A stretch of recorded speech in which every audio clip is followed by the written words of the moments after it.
Hello guys, ఈరోజు నేను నరసింహకొండకు వెళ్తున్నాను అనమాట. అక్కడ నరసింహస్వామి బాగా ఫేమస్. నెల్లూరు మొత్తంలో చాలామందికి ఈ ప్లేస్ ఐడియా ఉంటుంది. సో అక్కడ నేను ఈరోజు గిరి ప్రదక్షిణ చేస్తున్నాను అండ్ నేను మీకు మొత్తం కూడా టెంపుల్ ఎలా ఉంటుంది ఏంటి అనేది పక్కా చూపిస్తాను. వీడియో ఎండ్ వరకు చూసేయండి.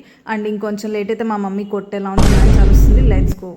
సో ఇదన్నమాట గిరి ప్రదక్షిణ. ఇది మనకి రోడ్ బాగానే ఉంటుంది. అండ్ ఇక్కడ ఎవరికి తెలియని విషయం ఏంటంటే ఎక్కువ మంది ఇటు గిరి ప్రదక్షిణకి వెళ్ళారనమాట. కానీ దీనికి చాలా ప్రాశస్త్యం ఉంది. గిరి ప్రదక్షిణ చేయడం వల్ల మనకి బాధలన్నీ పోతాయని ఉంది. అండ్ ఈ గిరి ప్రదక్షిణకి రాముని పాదం కూడా కనిపిస్తుంది అనమాట. అది కూడా మనము దర్శించుకోవచ్చు.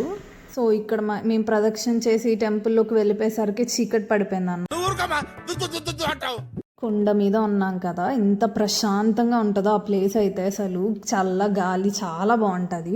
అండ్ ఇక్కడ చాలామంది నైట్ పనుకోవడానికి కూడా వస్తారనమాట. ఇక్కడే ఉండిపోతారు, మార్నింగ్ వెళ్తారు. Okay bye.